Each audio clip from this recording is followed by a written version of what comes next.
Dear learners, मैं सुनील कुमार कुर्रे, अतिथि सहायक प्राध्यापक, पुस्तकालय एवं सूचना विज्ञान विभाग, पंडित सुंदरलाल शर्मा मुक्त विश्वविद्यालय छत्तीसगढ़ बिलासपुर।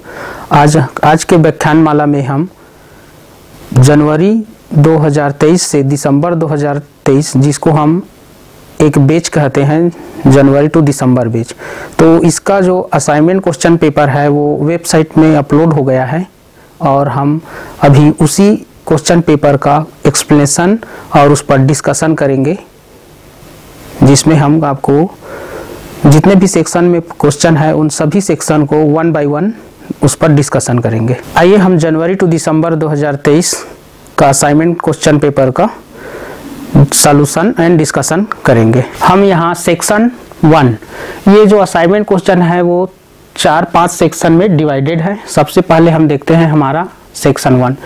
तो फर्स्ट क्वेश्चन है, प्रथम परिसंचारी पुस्तकालय की स्थापना कब तथा किसके द्वारा की गई।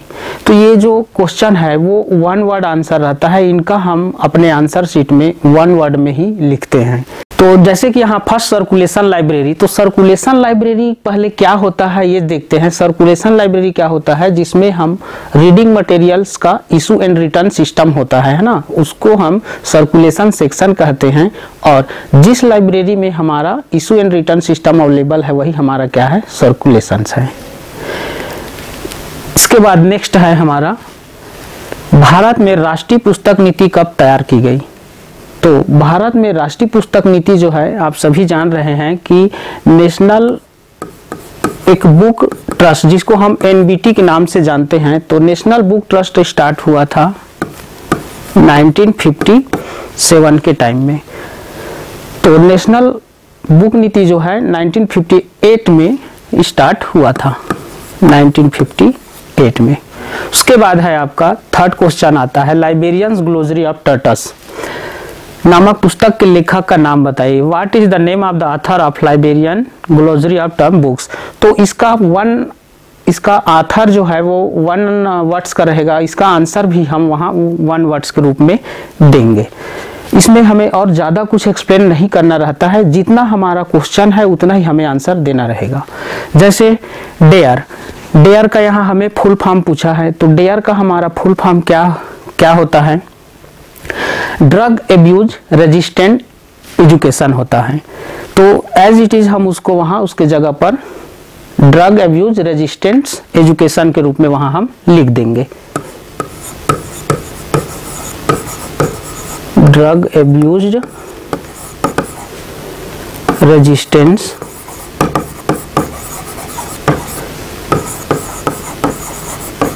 एजुकेशन। क्योंकि यहाँ हमें फुल फॉर्म पूछा है तो हम वहाँ सिर्फ फुल फॉर्म ही लिखेंगे। इस तरह से हम सेक्शन 1 के आंसर ऐसे लिखते हैं अपने असाइनमेंट में, आंसर शीट में। ये हमारा सेक्शन नंबर 1 का 5वां क्वेश्चन है ना। तो इसमें यूजीसी की स्थापना कब हुई है। यूजीसी मतलब यूनिवर्सिटी ग्रांट कमीशन का स्थापना कब हुआ है। तो आप सभी जानते हैं यूनिवर्सिटी ग्रांट कमीशन का स्थापना जो है 1953 में हुआ है। तो इसके जगह पर हम सीधा 1953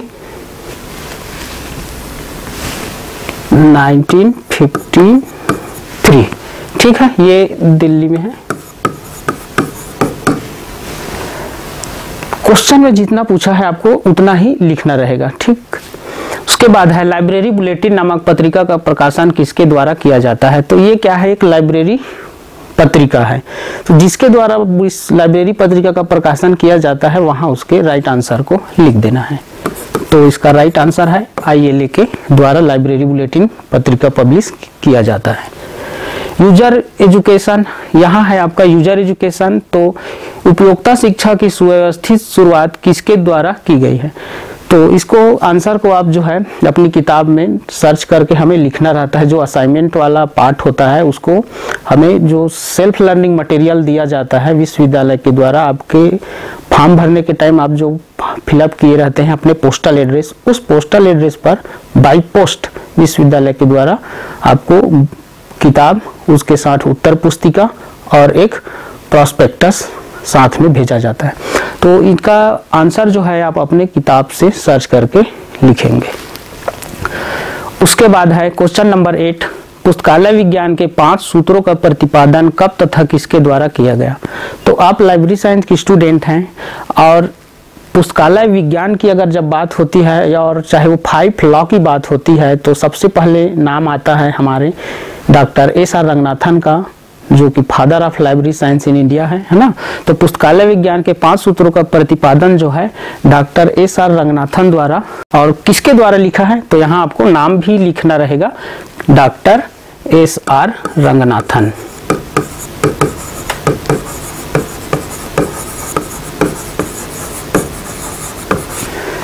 ठीक है, ये हमारा ऑब्जेक्टिव पार्ट हो जाता है। और सेक्शन 1 जैसे ही हमारा कंप्लीट हुआ, अब हम सेक्शन 2 में जाएंगे। सार्वजनिक पुस्तकालयों के विकास के कारक तत्व कौन कौन से हैं। ये सेक्शन भी अब क्या है हमारा, इसमें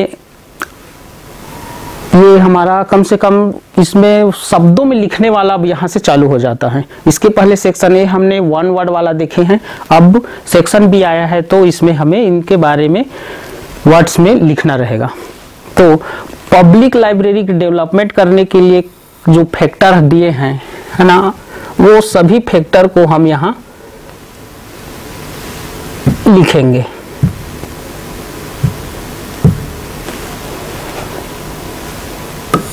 पब्लिक लाइब्रेरी डेवलपमेंट के लिए, सार्वजनिक पुस्तकालय के विकास के लिए क्या क्या कारक हैं, हमें इनको लिखना है। तो ये सेक्शन भी है, मतलब हमें बहुत ज़्यादा नहीं लिखना रहेगा। इसमें आपके इसमें क्वेश्चन पेपर में शब्द सीमा दिया है, उन शब्द सीमा के आधार पर ही उसका आंसर हमें लिखना रहेगा। तो सार्वजनिक पुस्तकालय के विकास के लिए क्या क्या फैक्टर रहेंगे, तो इसमें सार्वजनिक पुस्तकालय के विकास के लिए अगर हम इंडिया के लेवल पर बात करें तो आपका ILA है ना, भारतीय पुस्तकालय संघ, RRLF, यूनेस्को, ये सब क्या है, इन लोगों का रोल प्ले है कि सार्वजनिक पुस्तकालय डेवलपमेंट करने के लिए। लाइब्रेरी एक्ट, लाइब्रेरी एसोसिएशन जो बना हुआ है, ठीक है। उसके बाद है नेक्स्ट है UGC की कार्यप्रणाली को समझाइए।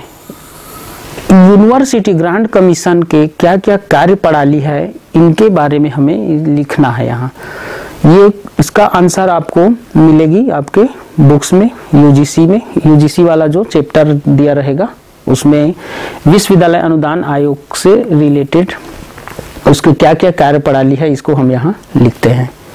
तो UGC की कार्यप्रणाली क्या होती है, एजुकेशन संस्था है तो वो विश्वविद्यालयों को अनुदान करना, लाइब्रेरियों को अनुदान करना, फंडिंग करना है ना, ट्रेनिंग प्रोग्राम ऑर्गेनाइज करना और नए नए कोर्सों का संचालन मान्यता प्राप्त करने के लिए विश्वविद्यालय अनुदान आयोग जो है कार्य करती है शिक्षा के फील्ड में।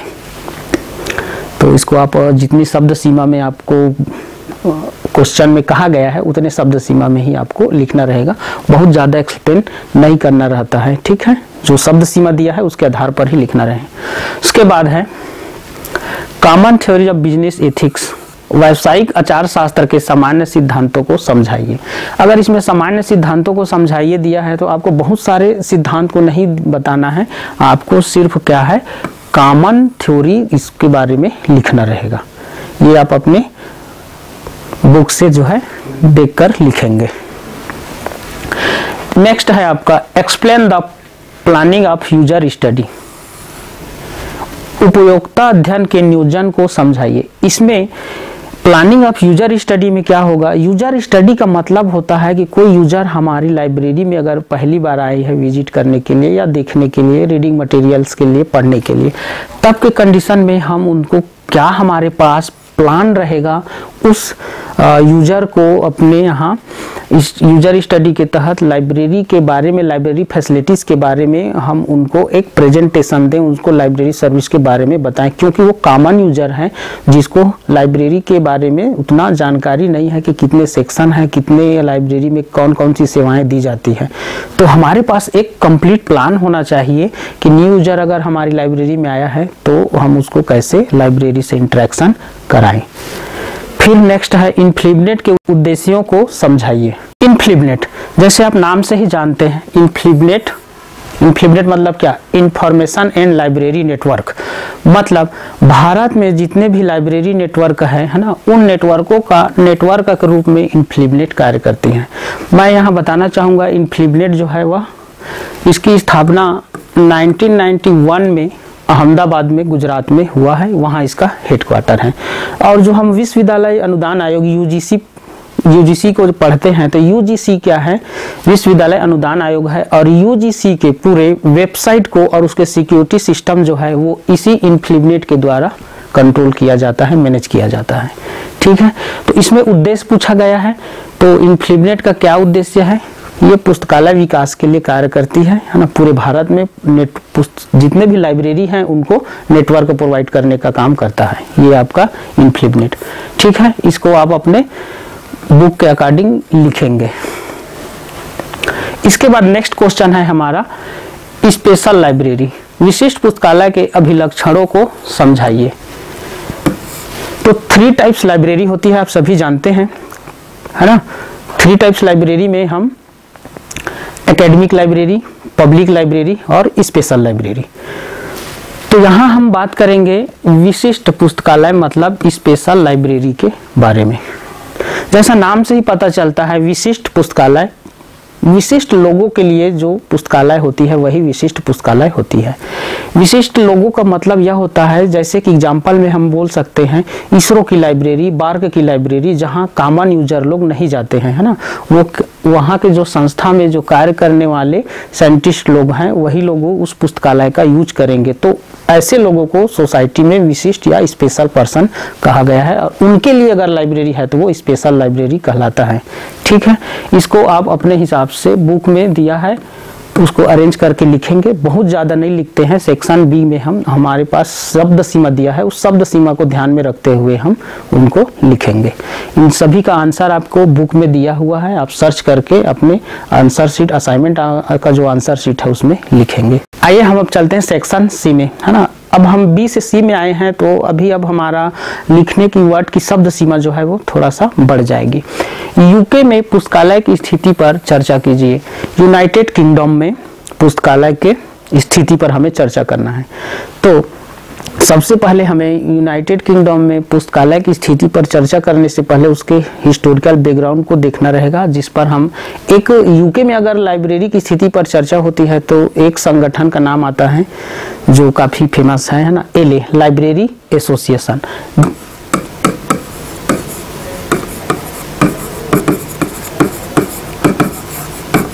लाइब्रेरी एसोसिएशन के नाम से जाना जाता है। जैसे कि हमारे इंडिया में आईएलए है, वैसे ही यूके में एलए है। ठीक है, और ये जो संगठन है ये वहाँ पुस्तकालय की स्थिति या पुस्तकालय के विकास के लिए काफ़ी जिम्मेदार है ना। और वो यूके में जो रॉयल चार्टर था उसके तहत काफ़ी सारे रूल्स रेगुलेशन बनते गया और उसको वहाँ के गवर्नमेंट के द्वारा अप्रूवल करते गया, और पुस्तकालय की स्थिति आज यूके में काफ़ी अच्छी स्थिति में है। आप इसको बुक से इसका आंसर डिस्क्रिप्टिव रूप में लिखेंगे जैसा कि किताब में दिया रहेगा। ठीक है, और उसके बाद चलते हैं हम क्वेश्चन नंबर 16 में। पुस्तकालय के विकास में संलग्न किन्हीं 2 संगठनों की चर्चा कीजिए। मतलब ये क्वेश्चन से को हमें पढ़ने से पता चलता है कि पुस्तकालय के विकास में किन्हीं 2 संगठन की चर्चा करनी है। तो यहाँ भी ये क्या है, एलए, एलए जो है वो एक संगठन ही है। एक संगठन ये हो गया, और एक संगठन अगर हम ले तो एक आईएलए होता है ना, अमेरिकन लाइब्रेरी एसोसिएशन होता है, इंडियन लाइब्रेरी एसोसिएशन होता है। ऐसे किन्हीं 2 संगठनों का आपको डिस्क्रिप्टिव इंफॉर्मेशन में या डिस्क्रिप्टिव वर्ड्स में यहाँ आपको लिखना रहेगा। नेक्स्ट क्वेश्चन है, सूचना प्रौद्योगिकी और उपयोगिता शिक्षा पर निबंध लिखिए। आईटी और यूजर एजुकेशन पर आपको एक एसे लिखना है। तो इंफॉर्मेशन टेक्नोलॉजी के तहत लाइब्रेरी में जो यूटिलाइज होने वाला हमारा इक्विपमेंट्स हैं, टूल्स हैं, उनके बारे में हमें लिखना है, और आईटी से हम कैसे यूजर एजुकेशन को और बेहतर बना सकते हैं इसको आपको लिखना है। जैसे कोई यूजर हमारी लाइब्रेरी में आया है तो हम उसको आईटी के तहत क्या क्या इंफॉर्मेशन दे सकते हैं, जैसे हम computers, internets, automations, library software के बारे में हम उनको जानकारी दे सकते हैं, क्योंकि यहाँ ऐसे लिखना है। ठीक है, नेक्स्ट है किन्हीं दो सार्वजनिक पुस्तकालयों की चर्चा कीजिए। किन्हीं दो सार्वजनिक की बात की गई है, कोई नेशनल एंड इंटरनेशनल नहीं कहा गया है ना, तो हम यहाँ पर दो नेशनल लिख सकते हैं या तो दो इंटरनेशनल भी यहाँ हम लिख सकते हैं। तो सार्वजनिक पुस्तकालयों की चर्चा में दो सार्वजनिक आप इंडिया का ही ले सकते हैं, जैसे कि दिल्ली पब्लिक लाइब्रेरी, ठीक है, Delhi public library. Delhi public library की स्थापना कब हुई थी? 1951 में हुई थी और यूनेस्को के असिस्टेंट से इसका स्थापना हुआ था। और एक चाहे तो आप कोई भी खुदा बख्श ओरिएंटल लाइब्रेरी ले सकते हैं या कोनेमोरा पब्लिक लाइब्रेरी ले सकते हैं या फिर भारत का राष्ट्रीय पुस्तकालय ले सकते हैं, है ना, क्योंकि वो भी हमारा सार्वजनिक पुस्तकालय है और उनका आप यहाँ पर डिस्क्रिप्टिव वे पर चर्चा कर सकते हैं। आइए चलते हैं, हमारा सेक्शन डी यहाँ चालू होता है। अब सेक्शन डी आया है तो इसका शब्द सीमा और बढ़ जाएगी, है ना। राष्ट्रीय पुस्तकालय की विचारधारा को समझाइए तथा राष्ट्रीय पुस्तकालय के प्रकारों को बताइए। नेशनल लाइब्रेरी का जो कॉन्सेप्ट क्या है उसको लिखना है और राष्ट्रीय पुस्तकालय के कितने प्रकार है उनको लिखना है। तो राष्ट्रीय पुस्तकालय पूरे राष्ट्र का प्रतिनिधित्व करने वाला जो पुस्तकालय है वह राष्ट्रीय पुस्तकालय कहलाता है। जैसे हम एग्जाम्पल में भारत के राष्ट्रीय पुस्तकालय कहाँ है? कोलकाता में है। तो ये पूरे राष्ट्र का प्रतिनिधित्व करता है। और इसमें अगर टाइप्स की बात हुई है तो राष्ट्रीय पुस्तकालय कई तरह के होते हैं, है ना। इसमें आपके मेडिकल के फील्ड में अगर नेशनल लाइब्रेरी होता है जो कि एम्स दिल्ली में है, मैन्युस्क्रिप्ट जो हैंडीकैप्ड जो है उनके लिए तंजावुर में यार नेशनल लाइब्रेरी बनी हुई है। तो नेशनल लाइब्रेरी है लेकिन उसमें भी हमें कई प्रकार के नेशनल लाइब्रेरी देखने को मिलता है। इसको आप बुक के हिसाब से देख करके लिख लेंगे, ठीक है। नेक्स्ट है भारत के पुस्तकालय एवं सूचना सेवा के विकास में संलग्न संगठनों एवं संस्थानों की चर्चा कीजिए। इंडिया के अंदर लाइब्रेरी एंड इंफॉर्मेशन जो सर्विस है उसके डेवलपमेंट के लिए कौन कौन से संगठन और संस्थान कार्यरत हैं या रिस्पॉन्सिबल है उनके बारे में लिखना है। तो भारत में पुस्तकालय एवं सूचना सेवा के विकास के लिए जो संगठन है, जैसे ILA इंडियन लाइब्रेरी एसोसिएशन, जिसकी स्थापना 1933 में हुआ था। अब एक संस्थान यहाँ ILA को लिख सकते हैं, ठीक है। RRLF को भी लिख सकते हैं, RRLF। ये राजा राम मोहन राय लाइब्रेरी फाउंडेशन होता है जिसकी स्थापना 1972 में हुआ था, जिसका हेडक्वार्टर कोलकाता में है। अभी प्रेजेंट टाइम में इन दोनों का हेडक्वार्टर जो है चेंज हो गया है, दिल्ली आ गई है। तो यही दो ऑर्गेनाइजेशन RRLF है, ये है ना। और यहाँ पर आप यूनेस्को का भी लिख सकते हैं। यूनेस्को भी हमें पुस्तकालय सूचना विज्ञान सेवा के विकास में कार्यरत है। नेक्स्ट है व्यवसाय के रूप में पुस्तकालय अध्यक्ष पर निबंध लिखिए। Write an essay on librarianship as a profession. तो लाइब्रेरियनशिप एज अ प्रोफेशन, जो लाइब्रेरियन है उनका इस फील्ड में, लाइब्रेरी के फील्ड में क्या स्टेटस है उनके बारे में और उसका लाइब्रेरियन का क्या क्या रोल प्ले है, इसको हमें लिखना है। तो हम देखते हैं अगर इसमें प्रोफेशन के में व्यवसाय के रूप में, तो लाइब्रेरियन जो होता है वह एक मार्केटिंग से रिलेटेड हो जाता है, क्योंकि पूरे इंफॉर्मेशन का कलेक्शन एंड डिस्ट्रीब्यूशन जो होता है वो लाइब्रेरियन जो है अपने लाइब्रेरी में अपने हिसाब से मैनेज करता है। नेक्स्ट है आपका भारतीय राज्यों में पुस्तकालय अधिनियमों का तुलनात्मक अध्ययन कीजिए। भारत के अंदर जितने भी लाइब्रेरी एक्ट बने हुए हैं उनका हमें क्या करना है, कंपेयर करते हुए अध्ययन करना है। तो इस क्वेश्चन में हम आते हैं, तो अभी हमारे वर्तमान में इंडिया में जो भारत के जो राज्य हैं उसमें पुस्तकालय अधिनियमों की स्थिति प्रक्रियाधीन है ना। अभी प्रेजेंट टाइम पर 19 राज्यों में पुस्तकालय अधिनियम पारित हुए हैं, बाकी में पुस्तकालय अधिनियम पारित नहीं हुए हैं या तो प्रक्रियाधीन है ना।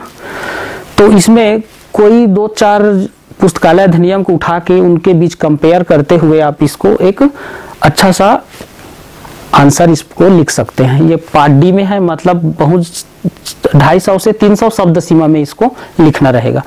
तो 3 से 4 अगर आप उठाते हैं कोई अधिनियम को, तो जैसे यहाँ हम देख लेते हैं अधिनियम को 1948 में आपका मद्रास में हुआ था,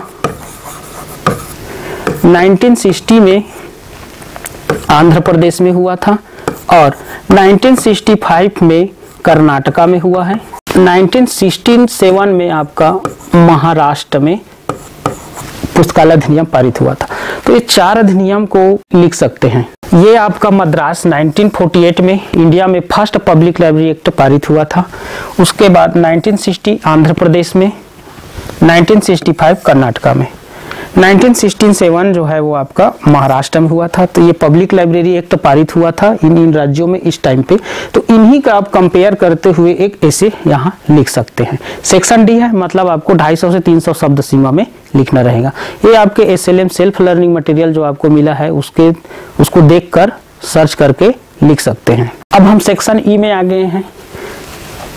तो ई वाला जो हमारा सेक्शन है वो 2 में से कोई एक क्वेश्चन को हमें एक्सप्लेन करना रहेगा, ठीक है। तो इसमें पूछ रहे हैं व्यावसायिक संघों की आवश्यकता, महत्व, भारत के पुस्तकालय संघों की चर्चा। फिर है स्पेशल जो लाइब्रेरी आपका विशिष्ट पुस्तकालय के उद्देश्य, कार्य एवं सूचना केंद्रों के उद्भव एवं विकास को समझाइए। तो यहाँ आपको किसी एक क्वेश्चन का आंसर आपको एक्सप्लेन करना रहेगा। तो व्यावसायिक संघों की आवश्यकता, जो कमर्शियल हमारे पास ऑर्गेनाइजेशन बनी हुई है लाइब्रेरी के फील्ड में, उनके बारे में हमें उसकी नीड क्या है, उसके इम्पोर्टेंस क्या है ना। और भारत के पुस्तकालय संघों की चर्चा, तो भारत के पुस्तकालय संघों की चर्चा हम पहले ही कर चुके हैं। आपका ILA और RRLF को यहाँ आप फिर से लिख सकते हैं क्योंकि ये भारत के पुस्तकालय संघ की चर्चा है। और हमें व्यावसायिक संघों की आवश्यकता क्यों है, तो व्यावसायिक संघों की आवश्यकता हमें पुस्तकालय के क्षेत्र में पुस्तकालय की जो रीडिंग मटेरियल है, पुस्तकालय का करेंट स्थिति है, उसमें सुधार करने के लिए हमें व्यावसायिक संघों की आवश्यकता होती है। ये आपका निबंध वाला है, इसको आप 300 से ऊपर शब्दों में लिखना रहेगा। ये आपके ज्यादा मार्क्स का क्वेश्चन है, ठीक है। नेक्स्ट है आपका इस विशिष्ट पुस्तकालय के उद्देश्य। तो हम विशिष्ट पुस्तकालय के बारे में डिस्कशन कर चुके हैं कि विशिष्ट पुस्तकालय क्या होता है ना। अब इसके कार्य और सूचना केंद्रों के उद्भव विकास को समझाइए। तो विशिष्ट पुस्तकालय का कार्य किसी विशिष्ट विषय क्षेत्र में होता है। जैसे अगर हम इसरो को एग्जांपल में लेते हैं तो इसरो का काम स्पेस रिसर्च है ना, लॉन्च करना रॉकेट वगैरह। तो वो अंतरिक्ष विज्ञान से संबंधित क्षेत्र है, तो उस फील्ड में काम करते हैं इसरो में। और इनके और भी जो सूचना केंद्र है उनका आवश्यकता और विकास को आपको समझाना रहेगा। एक निबंधात्मक रूप से इसका आंसर आपको लिखना रहेगा। तो इस तरह से आपको आज के असाइनमेंट में हमने पेपर 1 लाइब्रेरी एंड सोसाइटी का आज का क्लास में क्वेश्चन के साथ उसका आंसर एक्सप्लेनेशन और कैसे लिखना है इनके बारे में आज का व्याख्यान माला था। तो डियर लर्नर्स, मैं उम्मीद करता हूं कि आज का व्याख्यान माला में आपको असाइनमेंट से रिलेटेड जो समस्याएं रही होगी उससे यह वीडियो आपको काफ़ी हेल्प होगा कि कैसे लिखना रहेगा असाइनमेंट्स, कितने शब्दों में लिखना रहेगा। और साथ ही साथ असाइनमेंट के लिए आपको विश्वविद्यालय द्वारा बाई पोस्ट आंसर शीट और सेल्फ लर्निंग मटेरियल और साथ में प्रॉस्पेक्टस दिया रहता है। तो आप उस आंसर शीट में वेबसाइट में जो क्वेश्चन डला हुआ है असाइनमेंट का, उसको डाउनलोड करते हुए उसका आंसर बुक से सर्च करते हुए आप लोग लिखेंगे। और जो प्रोस्पेक्टस है उसमें हमारे विश्वविद्यालय के पूरे कौन से समय में कौन कौन सा प्रोग्राम होगा उसके बारे में एक टेंटेटिव शेड्यूल होता है, तो वो भी आप लोग बीच में देखते रहेंगे। धन्यवाद।